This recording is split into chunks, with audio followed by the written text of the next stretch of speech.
नमस्कार, बहुत स्वागत है इस बुलेटिन में आपका। मैं हूं शीनम शर्मा। उत्तरकाशी के यमुनोत्री नेशनल हाईवे से सटे सिलाई बैंड में बादल फटने से भारी तबाही हुई है। घटना में 9 मजदूर मलबे में दब गए हैं, जिसमें 2 मजदूरों के शव बरामद हुए और 9 मजदूर लापता हैं। इस घटना में 19 मजदूरों का रेस्क्यू किया गया। वहीं यमुनोत्री हाईवे भी बंद है। सड़क अलग अलग जगहों में 10 से 15 मीटर तक पूरी तरह से वॉश आउट हो गई है। पीडब्ल्यूडी का कहना है कि हाईवे को भारी नुकसान हुआ है और सड़क को आवाजाही के लिए शुरू करने में कम से कम 3 दिन का वक्त और लगेगा। लापता मजदूरों की तलाश के लिए एनडीआरएफ और एसडीआरएफ का सर्च ऑपरेशन जारी है। 1:30-2 बजे के समय ऊपर से स्लैब आया। जितना भी टेंट था, गाड़ी था, घोड़ा था, जितना था सब आदमियों को ले गया वो स्लैब आकर। 8 से 9 लोग बताए जा रहे हैं कि दबे हैं और वो लोग मजदूर थे। कोई कंस्ट्रक्शन का काम चल रहा था, उस कंस्ट्रक्शन साइट के वो मजदूर थे। तो हमारे साइट पे वहाँ पे आईटीबीपी, एनडीआरएफ, एसडीआरएफ, राजस्व विभाग, पुलिस विभाग की टीम साइट पे है। रेस्क्यू अभियान जारी है। और यहाँ की एक्चुअल स्थिति को देखते हुए मुझे लगता है कि रोड को खोलने में कम से कम हमें 2 से 3 दिन लग जाएंगे। वो भी टेम्पररी ट्रैफिक को थ्रू कर पाएंगे। प्रयास रहेगा कि कम से कम 2 से 3 दिन में हम इसको कर लें। अभी हम जो पालीघाट से सिलाई बैंड तक लगभग 5 जगह पे रोड वॉश आउट है और इसके आगे उजरी पर भी एक जगह पे वॉश आउट बताया जा रहा है। रुद्रप्रयाग में बद्रीनाथ हाईवे पर कमीरा लैंड स्लाइडिंग जोन में रविवार को जेसीबी से मलबा हटाने का काम चल रहा है और उसी दौरान बोल्डर गिरने लगे। गनीमत ये रही कि जेसीबी ऑपरेटर पीछे आ गया, जिससे एक बड़ा हादसा टल गया। वहीं चमोली में नंद केसरी के पास मलबे की चपेट में एक कार आ गई, तो वहीं कोटद्वार में गुमखाल के पास श्रीनगर हाईवे पर मलबा आने से हाईवे बंद हो गया।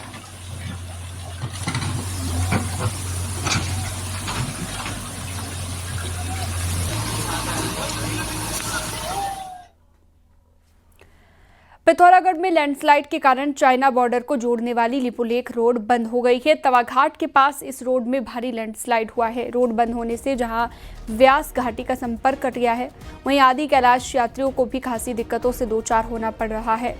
बीआरओ रोड खोलने में जुटा हुआ है, लेकिन भारी लैंडस्लाइड होने के कारण रोड खुलने में समय अभी लग सकता है।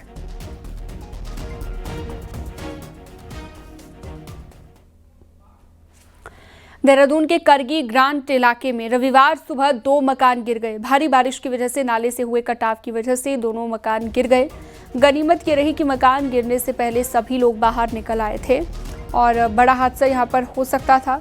बताया जा रहा है कि मकान नाले के किनारे बने हुए हैं और तेज पानी की वजह से मकान के नीचे का पुश्ता धीरे धीरे कटता रहा और रविवार सुबह दोनों मकान गिर गए। प्रशासन की टीम मलबे को हटाने में जुटी हुई है। घर खिसक रहा था स्पीड से, वैसे ही हम बाहर निकले। जो थोड़ा बहुत सामान था वो हमने निकाला, बाकी सब नाले में बह गया। अभी भी कुछ सामान घर के अंदर, अभी भी हाँ सामान है जो निकाल नहीं पाए। ये सुबह 4:30 बजे घटना है, जिसमें 2 मकान बिल्कुल नाले में बह गए हैं, गिर गए हैं। सबको निकाल लिया गया था। वैसे तो कोई नहीं, बस सामान वगैरह सब बह गया है। कुछ सामान बचा लिया गया है, कुछ बह गया है। ये सुबह 4:30 बजे की बात है। ये मेरा अपना मकान है। ये रात चला मकान, तो हमने देखा औरों को भी उठाया, जो ऊपर बिल्डिंग में ऊपर सो रहे थे ना, ऊपर के एक रूम में, इन्हें भी जगाया और हम भी बच्चों को जल्दी जल्दी निकाला। 10 मिनट के अंदर अंदर फिर ये 4 बजे 4:30 बजे के लगभग एकदम ही निकलते के साथ ही बस ये पलट गया इधर में। और ये नाले किनारे बना था और तेज बारिश और जो भी से कारण गिर गया, बट कोई जनहानि की कोई सूचना नहीं। तत्काल पुलिस और लोग भी स्थानीय लोग पहुँच गए थे और अभी जैसा देख पा रहे हैं यहाँ पर कि जो ये पूरा मलबा है इसको हटाने की प्राथमिकता ज़्यादा है, क्योंकि अगर ये मलबा अगर इस नाले में गिरता तो कहीं ना कहीं आगे पानी रुकने के कारण और ओवरफ्लो भी हो सकता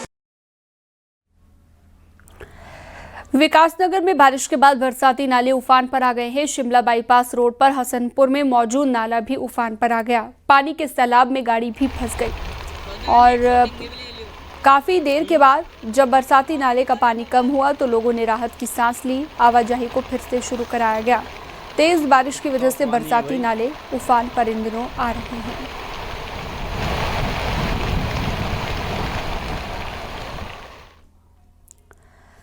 चमोली में लगातार बारिश जारी है, जिससे सबसे अधिक नुकसान दशौली विकास खंड में हुआ है। यहां पर थिरपाक गांव में लोगों के घरों में मलबा घुसने की वजह से नुकसान हुआ। वहीं ग्रामीण इलाकों में सड़कों पर भी मलबा आने से लोगों को परेशानियों का सामना करना पड़ रहा है।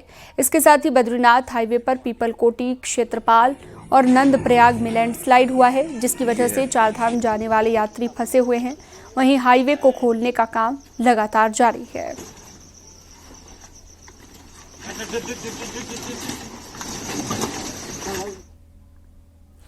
रुद्रप्रयाग में लगातार बारिश के चलते बद्रीनाथ हाईवे सिरोबगढ़ के पास और केदारनाथ हाईवे मुनकटिया के पास लैंडस्लाइड की वजह से बार बार बंद हो रहा है। ऐसे में चारधाम जाने वाले यात्री जान जोखिम में डालकर यात्रा कर रहे हैं।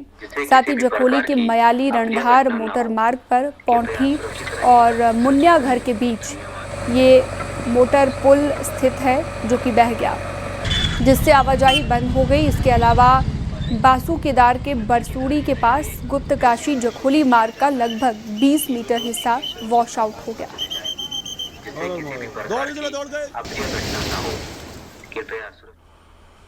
रुद्रप्रयाग में 2 युवक जान जोखिम में डालकर बरसाती नाले को पार करने के लिए मजबूर हैं। बताया जा रहा है कि दोनों युवक पीसीएस की परीक्षा देने जा रहे थे, लेकिन बारिश की वजह से मयाली बधानीताल मोटर मार्ग पर बंद हो गया, जिसके बाद युवक पेपर देने के लिए बरसाती नाले को गए और युवकों का वीडियो सोशल मीडिया पर तेजी से वायरल है।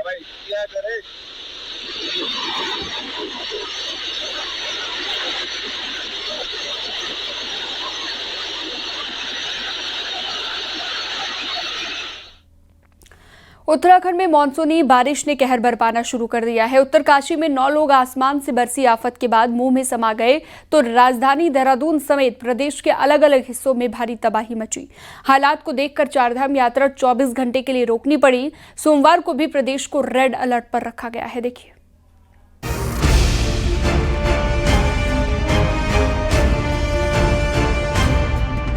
रविवार की सुबह तबाही की तस्वीर लेकर आई। उत्तरकाशी के बड़कोट में बादल फटा तो देहरादून में कारगी ग्रांट में 2 मकान ढह गए, तो कृशाली गांव में 4 मंजिला बिल्डिंग को खाली कराना पड़ा।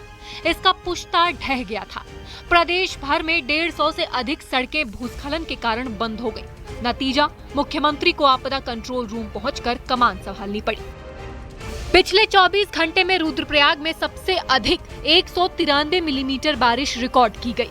देहरादून एपिक सेंटर बना रहा। यहाँ सहस्त्रधारा में 157 मिलीमीटर, नरेंद्र नगर में 142 मिलीमीटर बारिश रिकॉर्ड की गई। उत्तरकाशी के कुथनौर में बिजली के 11 पोल ध्वस्त हो गए। 400 मीटर बिजली लाइन क्षतिग्रस्त। 30 गांव की बिजली आपूर्ति ठप पड़ गई। चमोली के नंदानगर, देवाल और गैरसैंड के 65 गांव में बिजली आपूर्ति ठप हो गई। बोल्डर गिरने से पाइपिंग लाइन ध्वस्त। कर्णप्रयाग की पेयजल आपूर्ति ठप। देहरादून के ऋषिकेश और डोईवाला के कई क्षेत्रों में भारी जल भराव। सभी जिलाधिकारियों को अलर्ट मोड में रहने के लिए कह दिया है। उसकी एक समीक्षा आज हम लोगों ने यहाँ से करी है, क्योंकि अगले 2 महीने लगातार अलर्ट में रहने के लिए कहा गया है। जहाँ पर आवश्यकता अनुसार जो भी काम करने की आवश्यकता करें। मौसम खराब मौसम को देखते हुए 24 घंटे के लिए अगले चारधाम यात्रा को रोक दिया है, और जैसे ही मौसम ठीक होगा, जो यात्री आए हैं, श्रद्धालु आए हैं, उनको बाहर निकाला जाए। आपदा से संबंधित रेड अलर्ट भी 2 दिन रहेगा, तो उसके लिए विशेष सावधानी बरतने के लिए निर्देश दिए हैं। और ये भी कहा गया है कि रास्ते में अगर कहीं लोगों को ऐसे लोग फंस जाते हैं, श्रद्धालु हों या स्थानीय निवासी हों, जिनके लिए रुकने की व्यवस्था नहीं है, तो उनको रुकने की व्यवस्था, खाने की व्यवस्था कराएं। हालात अभी सुधरने के आसार नहीं है। अगले 3 दिन आपको और भी अधिक सतर्क रहने की जरूरत है।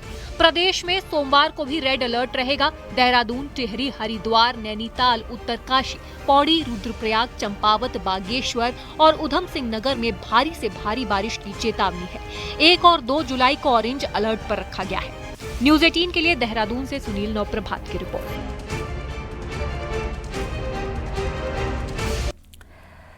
उत्तरकाशी के जखोल फिताड़ी मोटरमार्ग में एक वाहन नदी में जा गिरा। ड्राइवर अपनी जान बचाने के लिए वाहन की छत पर चढ़ गया। रेस्क्यू टीम को सूचना देने के बाद ड्राइवर राजू को सकुशल रेस्क्यू किया गया है।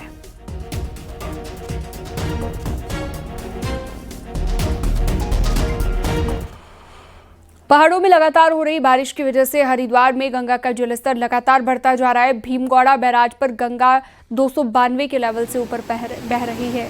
हालांकि गंगा अभी वार्निंग लेवल तक नहीं पहुंची है। बारिश अगर इसी तरह से जारी रही तो गंगा का जलस्तर चेतावनी का लेवल जल्द पार कर सकता है।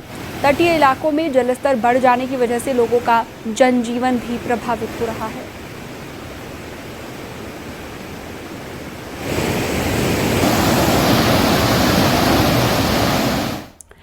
ऋषिकेश में भी गंगा नदी का जलस्तर तेजी से बढ़ रहा है, जिसका असर मैदानी इलाकों में पड़ना शुरू हो गया है। ऋषिकेश में गंगा वार्निंग लेवल से कुछ सेंटीमीटर नीचे बह रही है। वहीं परमार्थ निकेतन की गंगा आरती घाट डूब गया है और गंगा जल शिव मूर्ति के प्लेटफॉर्म को छूकर बह रहा है।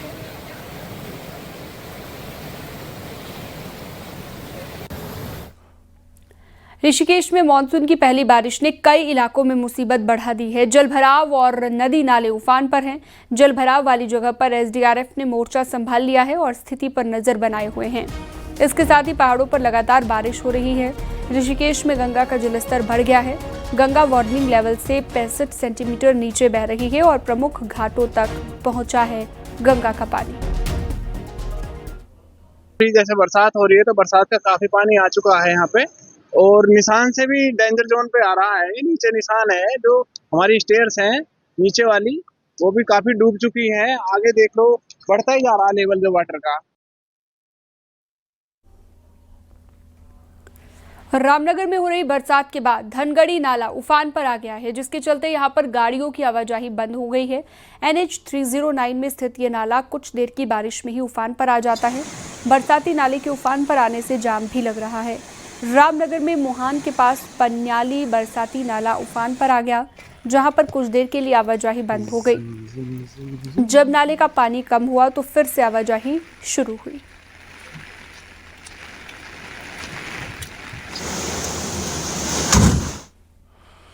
भारी बारिश और भूस्खलन की आशंका के चलते यात्रियों की सुरक्षा को देखते हुए चारधाम यात्रा एक दिन के लिए स्थगित कर दी गई है। गढ़वाल आयुक्त विनय शंकर पांडे ने बताया कि यह एहतियातन कदम मौसम को ध्यान में रखते हुए उठाया गया। सभी जिलों को अलर्ट पर रखा गया है और राहत दल सक्रिय है। यात्रा को लेकर अगला निर्णय मौसम समीक्षा के बाद लिया जाएगा। श्रद्धालुओं से अपील की गई है कि वे प्रशासन के निर्देशों का पालन करें।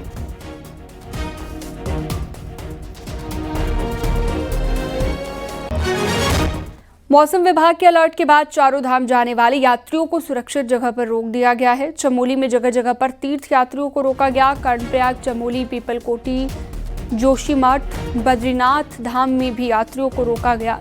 बद्रीनाथ राष्ट्रीय राजमार्ग पर बारिश के दौरान हो रहे लैंडस्लाइड की वजह से यात्री फंस रहे हैं। सुरक्षा की दृष्टि से सरकार ने ये फैसला लिया कि सुरक्षित स्थानों पर ही यात्रियों को रोका जाए।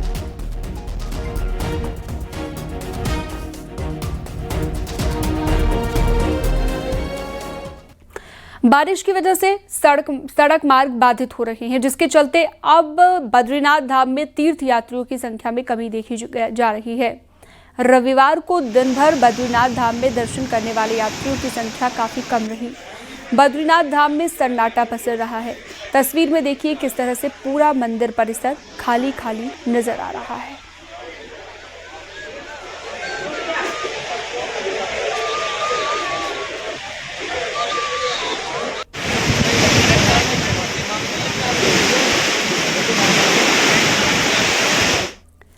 मॉनसून सीजन आते ही नैनीताल में लोग डरने लगे हैं और कई लोगों की रातों की नींद तक उड़ चुकी है। आवागढ़ में लैंडस्लाइड का खतरा बना हुआ है और प्रशासन पर अनदेखी के आरोप लग रहे हैं। एक रिपोर्ट आपको दिखाते हैं।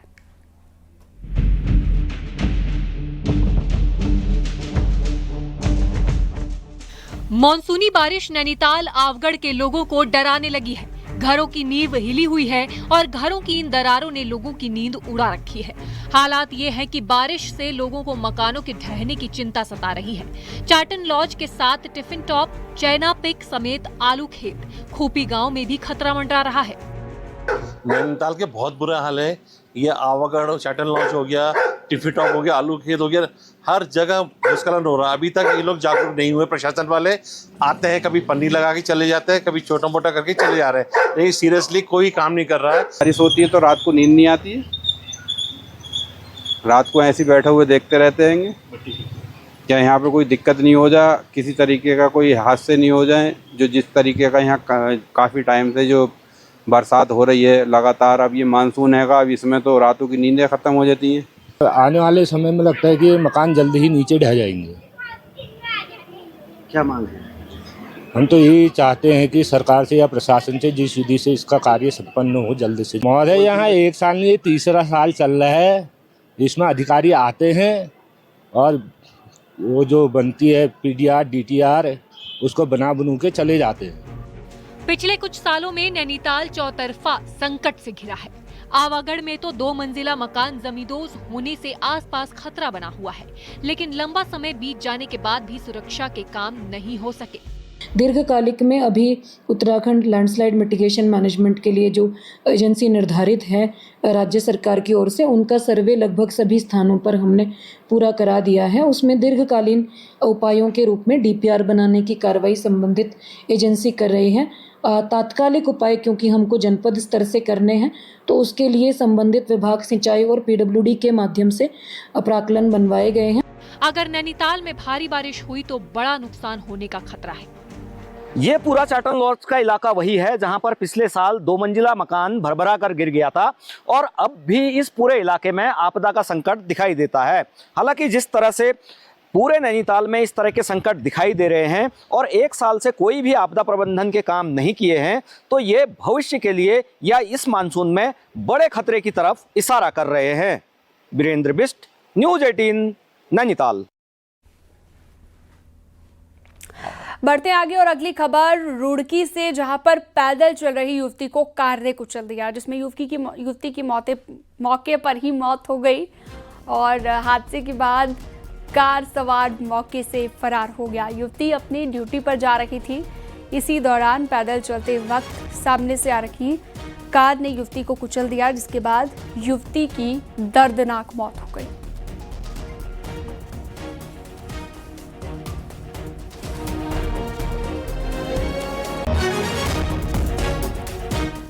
और बढ़ते आगे अगली खबर, पहाड़ को मैदान से कनेक्ट करने वाला क्वारब हाईवे पहाड़ के लिए नासूर बना हुआ है और पिछले 8 महीने से बंद है। वहीं बारिश की वजह से लैंडस्लाइड से अक्सर हाईवे बंद हो रहा है। साथ ही हाईवे कटान का पूरा मलबा और सीमेंट के खाली कट्टे भी निर्माण एजेंसी ने नदी में डाल दिए हैं, जो कभी भी नदी के किनारे बसे लोगों के लिए आपदा का कारण बन सकता है। जबकि एनएच के अधिकारियों से कई बार शिकायत के बाद भी कोई असर निर्माण एजेंसी पर नहीं पड़ रहा है। जितनी मिट्टी ले रखी है सब पूरी नदी में आ गई है और नदी में आने के बाद अगर नदी आ जाएगी ज़बरदस्त तो पूरा मकानों को दिक्कत आ जाएगी नीचे। इन्होंने ये जितनी मिट्टी है पूरी नदी में डाल दी है और जितने इनका ये सीमेंट के खाली कट्टे हो रहे हैं पूरे नदी में बहा रहे हैं, जिससे आगे को नदी आती है तो आगे को पूरा तोड़फोड़ होने की संभावना है। नहीं, मिट्टी तो पूरी डंपिंग जॉन में डल रही है, कोई भी मिट्टी नदी में नहीं बह रही है। नदी में उन्होंने रास्ता बना रखा, वो तो ज़रूरी है, उसके बगैर कार्य भी नहीं हो सकता है वहाँ पे। और कट्टे वट्टे जहाँ पर वो सीमेंट खाली कर रहे हो नेचुरली है, थोड़ी देर तो रहेंगे लेकिन उसको तुरंत वो हटा रहे हैं और जो अभी पड़े हैं उसको भी वो हटाएंगे। अभी काम करते समय तो थोड़ा ये रहता ही है थोड़ा। आपका पूरा नाम? रुड़की में नकली दवा फैक्ट्री का पर्दाफाश हुआ है। देहरादून STF और ड्रग्स विभाग की टीम ने एक घर में छापेमारी की। 300 किलो का कच्चा माल और 16,200 टैबलेट्स बरामद किए गए हैं। वहीं मौके से 3 लोगों को गिरफ्तार भी किया गया है। पूछताछ में आरोपियों ने बताया है कि यूपी देवबंद से उत्तराखंड में दवाइयां सप्लाई करते थे। फिलहाल मामले की जांच पड़ताल की जा रही है। गिरोह के अन्य सदस्यों की भी तलाश जारी है।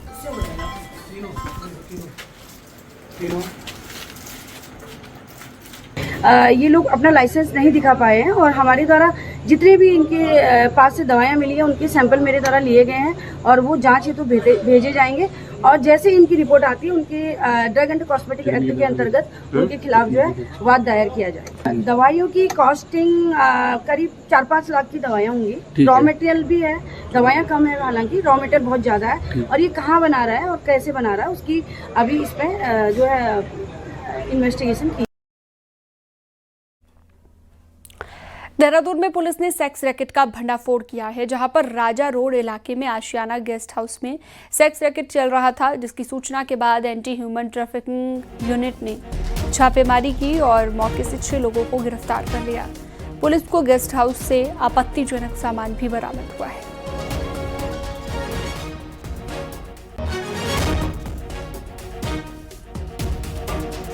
और अब एक नजर पहाड़ की 10 बड़ी खबरों पर।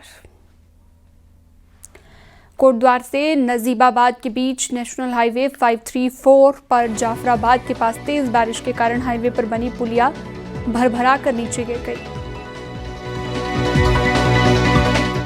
बागेश्वर के कपकोट में भारी बारिश के कारण जगह जगह पर लैंडस्लाइड हुआ, कई सड़कें बंद हैं। उत्तरकाशी में गंगोत्री हाईवे को खोल दिया गया है, सुबह सुबह मलबा आने की वजह से सड़क बंद हो गई थी।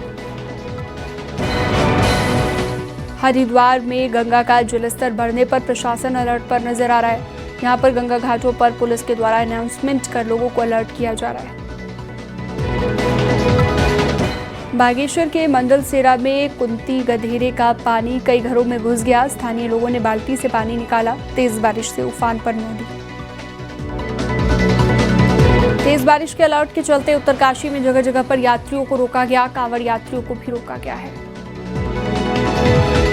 उधम सिंह नगर के गदरपुर में भारतीय जनता पार्टी किसान मोर्चा के मंडल अध्यक्ष पर जानलेवा हमला हुआ है। घर में घुसकर हमला किया गया। घायल जसवीर सिंह चीमा अस्पताल में। पिथौरागढ़ में मानसून सीजन को देखते हुए टनकपुर पिथौरागढ़ हाईवे में रात को गाड़ियों के चलने पर रोक लगा दी है।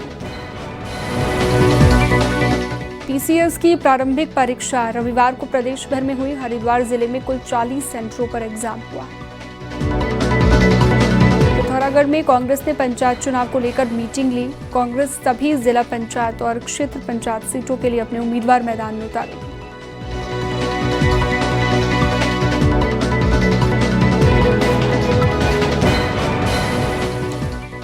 उत्तराखंड में पहली बार सोमवार को राज्य स्तरीय स्पेस मीट होने जा रही है, जिसमें इसरो के चीफ डॉक्टर वी नारायणन भी शामिल होंगे।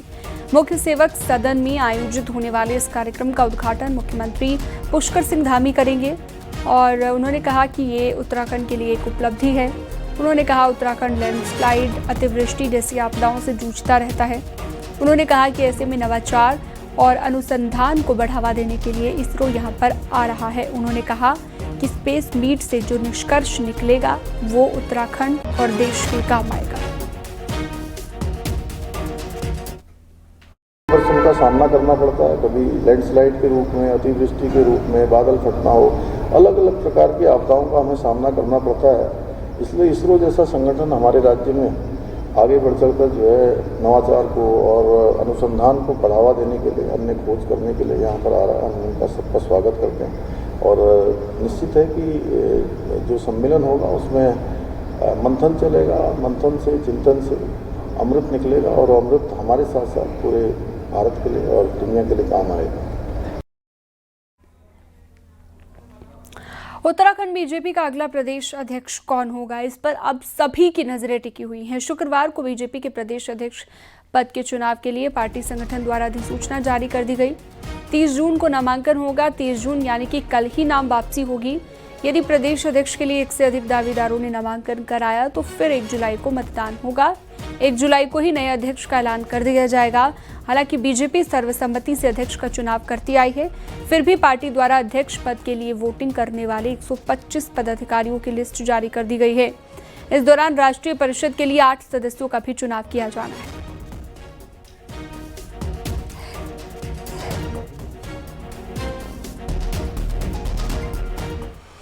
उत्तराखंड की यमुना घाटी में मौड़ मेले का आयोजन हुआ। मेले में यमुना घाटी, अगलाड़ घाटी और भद्री घाटियों के कई गांवों के साथ जौनसार के अलावा मसूरी और विकास नगर के ग्रामीण शामिल हुए।